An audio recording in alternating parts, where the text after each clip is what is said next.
Hi, this is the day that the Lord has made. Let us rejoice and be glad in it.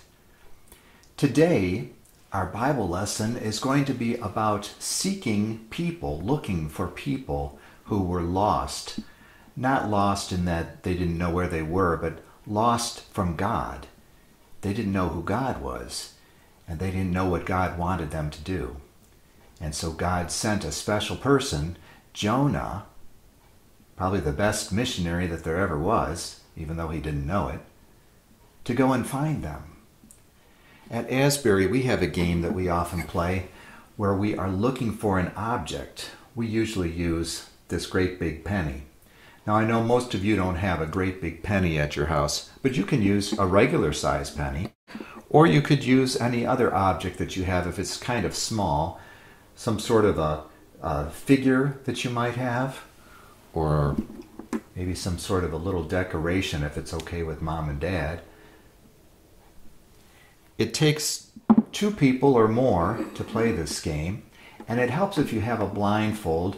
You could use a great big dish rag or towel to wrap around your eyes, or even just close your eyes if you don't open them, the person that's seeking the object. So as you remember, if you've played this before, the person who's going to be the seeker has to leave the room or get out of the way so that they can't see what's going on. And then someone else gets to choose where the object's going to be hidden. I'm going to just show you how to hide the object in a special way so that it's fair. Just let's watch. Now remember, when we're playing this game, the person with the blindfold has to be able to touch the object in order to find it.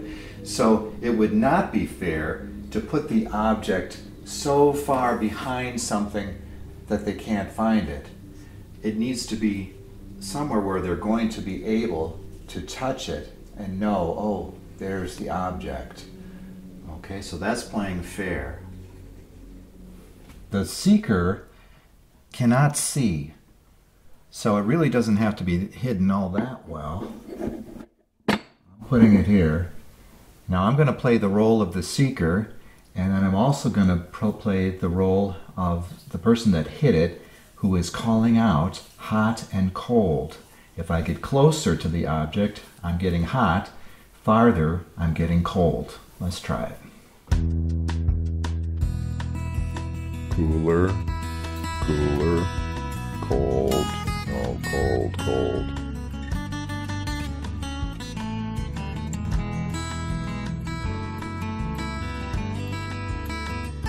Cooler, cold, cold, cold.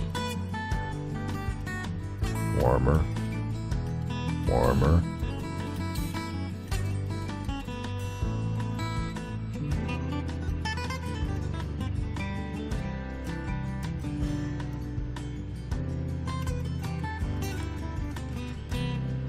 Warmer, warmer, hot, hot, getting very hot. You got it.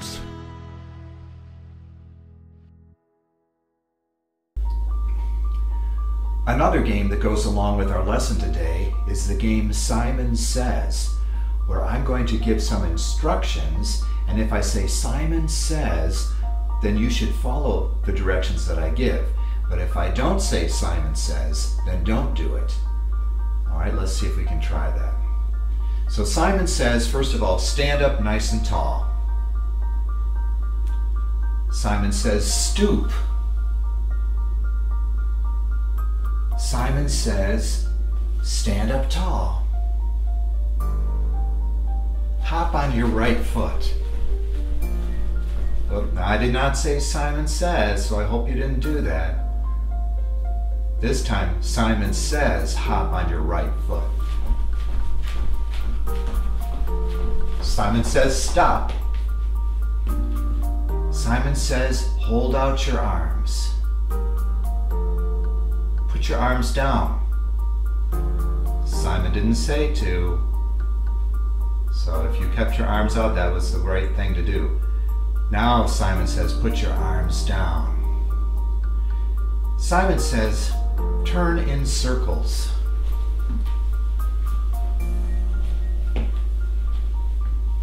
Stop.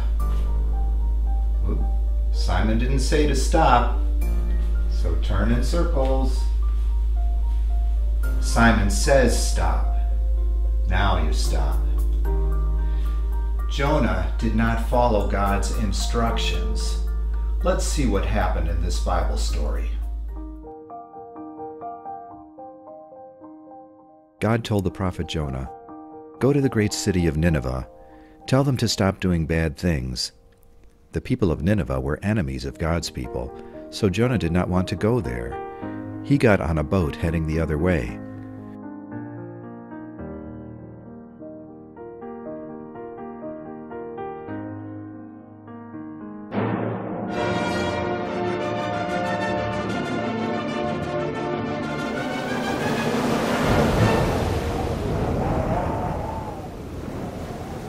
God sent a terrible storm, and the sailors were afraid. They tried to figure out who caused the trouble. It was Jonah. The sailors asked, "Who are you? What are you doing here?" Jonah replied, "I worship the one true God who made everything. He wants me to go to Nineveh, but I'm trying to run away." The sailors did not know what to do, so Jonah told them to throw him into the sea to calm the storm. When they did, the storm stopped.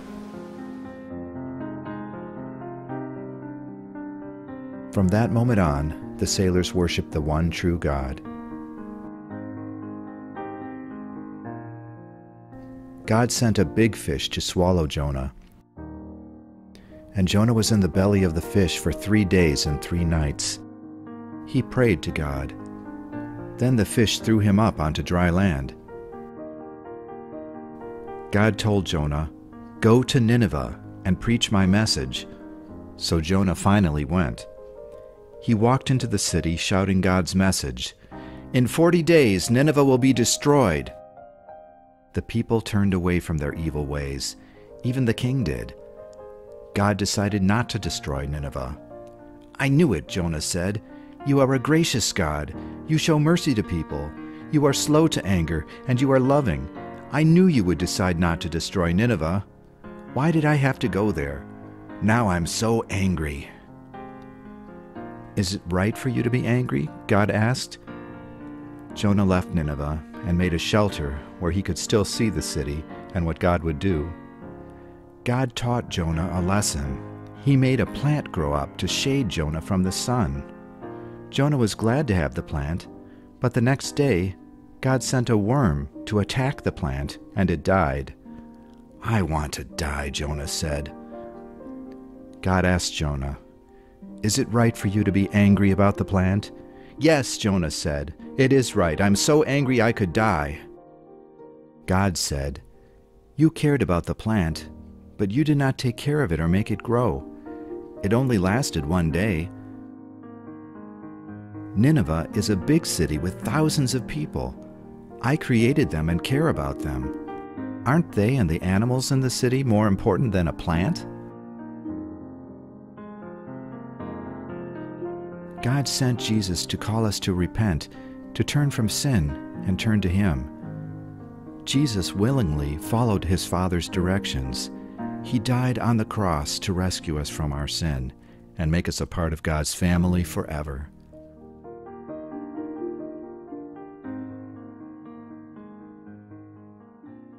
The people of Asbury are still trying to help people who are homeless and hungry, and so they're still putting together meals and taking care of that.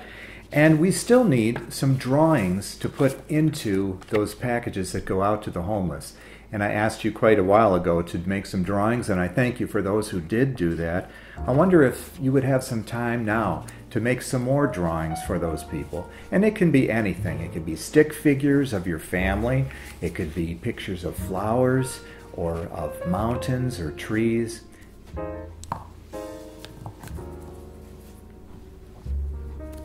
And maybe a sunshine up in the corner.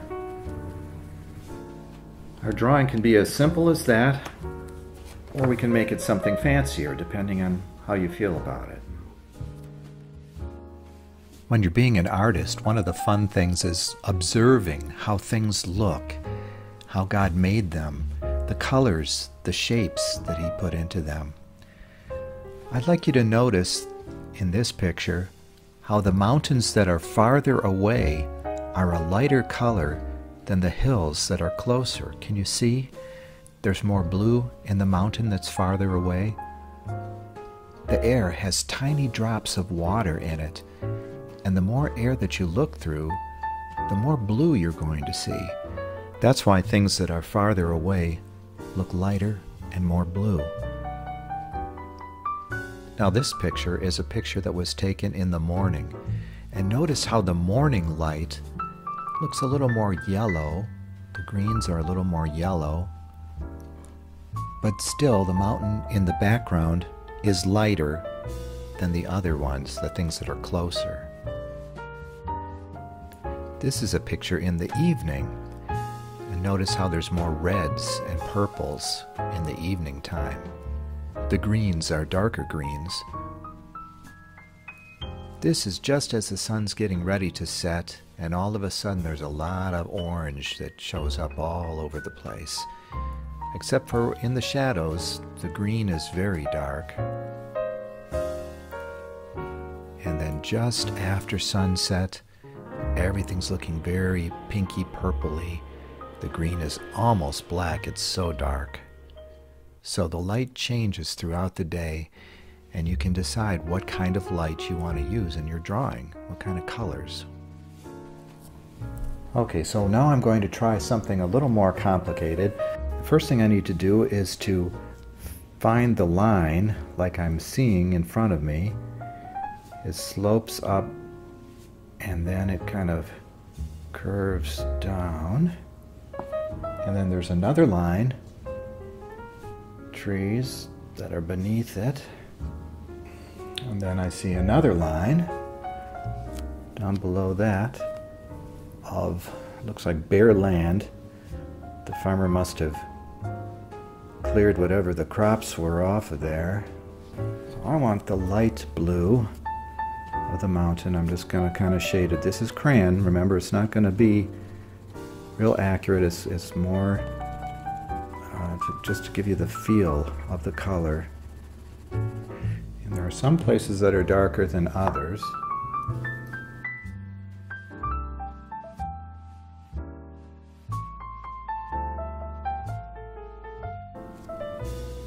And then I do see a little bit of green. This is a blue-green I'm using here. Okay, then I'm going to go with the darkest green that I have, which isn't all that dark, to make the trees. And I'm going to kind of swirl it a little bit to get a little bit of a feeling of leaves. This isn't going to be all that dark, though, I can tell already. I'm going to have to add some darkness to it. Not too much or it'll turn black. And then put that brown, whoops, that's not brown. Put the brown in. I want the lightest green I have for where the crops are growing here.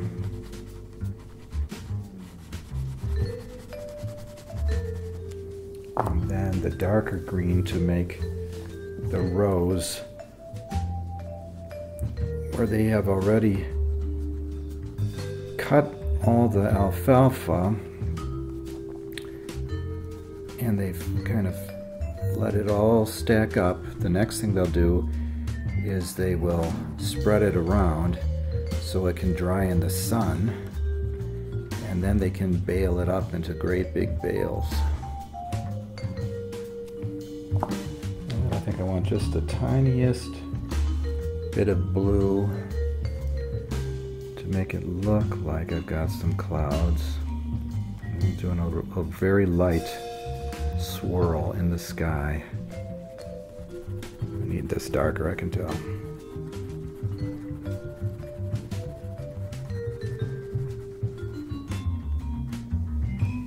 So there's something a little more fancy. If you really want to do something a little more fancy, you can. Don't need to. Anything you make, like I say, the homeless people are going to love and appreciate.